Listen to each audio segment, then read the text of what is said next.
Otra voz importante en el ámbito económico es la de Elmer Cuba, economista, socio de Macroconsult, una persona que entiende cómo se mueve la inversión privada, que entiende también qué hay que mejorar, qué botones hay que apretar en la economía para que el país empiece, si quieres, a despegar, ¿no? Porque claro, la crisis política, le pregunté, ¿afecta, no afecta?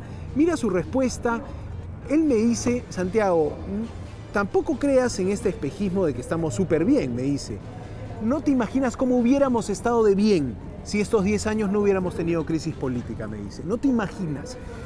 Mayores sueldos, ¿no? O sea, realmente la crisis política ha pasado una factura, me dijo el economista Elmer Cuba. Vamos a escuchar parte de la conversación que tuve con él más temprano, aquí en Perú Sostenible. Perú, señor Cuba, le doy la bienvenida a Latina. Hola, ¿qué tal? Muchas gracias. Vamos a estar acá. Bueno, estábamos tratando de entender también cómo es que este país aguanta todo lo que pasa en la política, ¿no? Porque efectivamente algunos hablan de esta paradoja peruana, oye, la política en rojo, pero la economía de alguna manera estable. Eso también era lo que se sentía en el foro hoy. Sí, lo que pasa es que sí hay efectos, porque si no hubiera crisis política hace 10 años, Perú hubiera crecido más rápido. Y si hubiera ocurrido eso, habría más demanda de empleo y más empleos y mejores salarios. Entonces no se observa eso, pero ese es el costo real. Por ejemplo, una persona que hoy día gana, por ejemplo, $1.500, que se hubiera ganado $1.800, ¿no? Pero como sigue con sus $1.500, piensa que no ha pasado nada. Pero es lo que se perdió, ¿no? O sea, lo si que hay no una ocurrió. Factura, hay una factura, pero no es observable directamente. Es lo que pudo ser y no fue porque no ocurrió un crecimiento que hubiera sido mejor, ¿no? ¿Y cómo explicamos, por ejemplo, la fortaleza del sol peruano, el dólar que también está en un momento de mucha expectativa, que siempre este impacto en el precio del pollo? Ahí hay dos efectos en el caso del dólar. Un primer efecto internacional. Desde que asumió el presidente Trump, el dólar ha perdido valor en el mundo contra el yen, el euro, la libra esterlina y el euro. Entonces ha perdido como 10%. Pero en Perú ha perdido un poquito más. ¿Por qué en Perú ha caído más que en otros países el dólar? Porque Perú además está sufriendo un momento de precios muy altos, del cobre, el oro, la plata, que están realmente en precios históricos en 70 años. No es que sean altos después, cuando el año pasado o hace 10, hace 70 años que no tienen estos niveles tan altos, ¿no? Y eso también hace que el dólar sea más abundante. Ahora, con ese escenario económico o de altos precios de los minerales, ¿a qué tasa deberíamos estar creciendo como país? ¿Cuál debería ser nuestro PBI? Mira, cuando los precios estaban como hoy día, en los años 50, Perú crecía 6% al año. Y la inversión privada crecía 15%. Hoy estamos creciendo 3%, ¿no? Y la inversión privada está creciendo 6%. O sea que sí, efectivamente, eso es parte del ciclo político que estamos viviendo ya hace 10 años, ¿no? Ahora, no es que la crisis sea tan grande como para detener la economía, pero sí la desacelera, ¿no? Es como estoy corriendo, ¿no? Con un viento en contra. Si un viento en contra corro a 100 por hora, con viento a favor corro a 120, en contra corro a 60. O sea, estoy corriendo, sí, me estoy moviendo, pero no a la velocidad que yo hubiera querido. Eso es lo que más o menos para haciendo el paralelo. Es una buena metáfora para entender, digamos, lo que finalmente el Perú no crece por el caos político, ¿no? Y allí también iba mi siguiente pregunta. Hoy el gobierno quiso de alguna manera decir a la empresa privada, estamos con ustedes, llegó la ministra de Economía, 10 días de asumido el cargo, y pareciera que lo declaró ante Latina, estamos por la disciplina fiscal. Estamos como diciendo, hemos escuchado lo del Consejo Fiscal, el reclamo, el jalón de orejas de no ser tan permisivo con un Congreso que puede caer muy fácil en la farra fiscal. Sí. ¿Qué le ha parecido esa posición? Sí, mira, en verdad todos los peruanos que queremos el Perú y queremos que sea un país desarrollado, tenemos que cerrar filas con la opinión del Consejo Fiscal.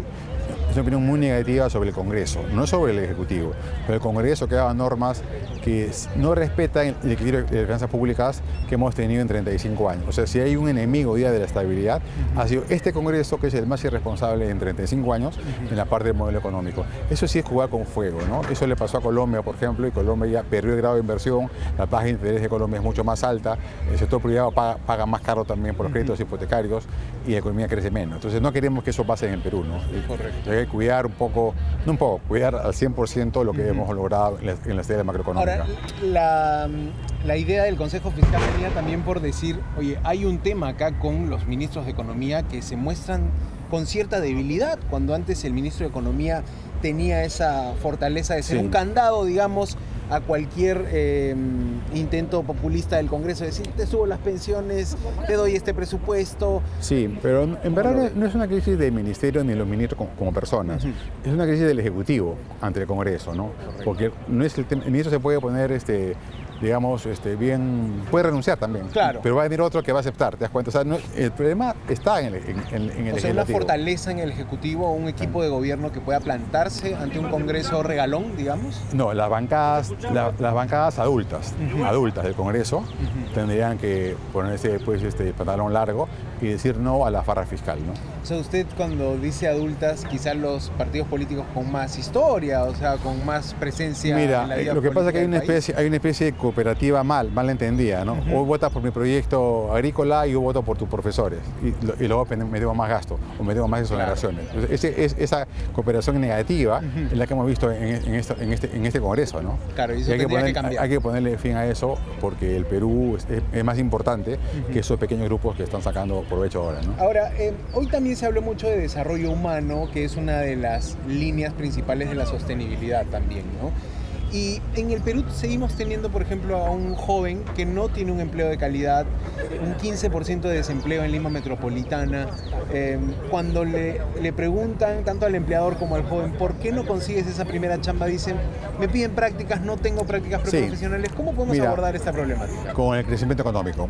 Cuando el Perú crecía al doble que ahora, 6% al año por 10 años, aumentaba la demanda de empleo y la gente calificada conseguía empleo rápido y con salarios crecientes.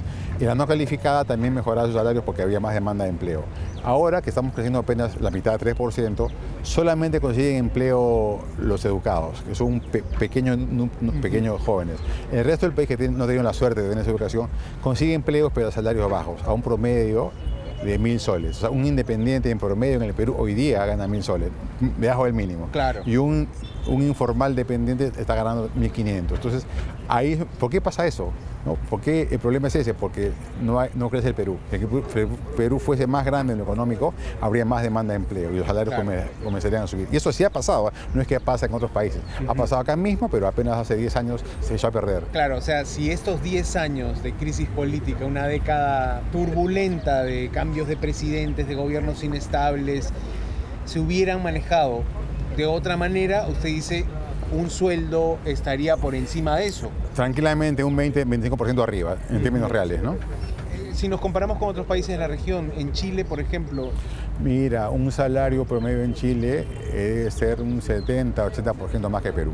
Correcto. Medido en términos reales, ¿no? Medido en papas, en panes, ¿no? Tal cual. En kilos de carne, si claro, quieres. Lo que puedes comprar. Ahora, ¿el peruano ha sentido en los últimos años quizá esa pérdida de capacidad adquisitiva? ¿Cómo lo puede ver? Sí, bueno, hemos tenido inflación importante el año 22 y 23, casi más de 2 años y medio. La inflación de alimentos estaba alrededor del 8%, y eso sin duda ha dañado los salarios, ¿no? Quienes lo han podido capear, aquellos que han seguido trabajando con salarios más o menos altos y pueden pedir una negociación colectiva y subir, algo sindicalizado, pero el resto del país, que es informal o es independiente, no tiene cómo acomodar su salario, ¿no? Claro.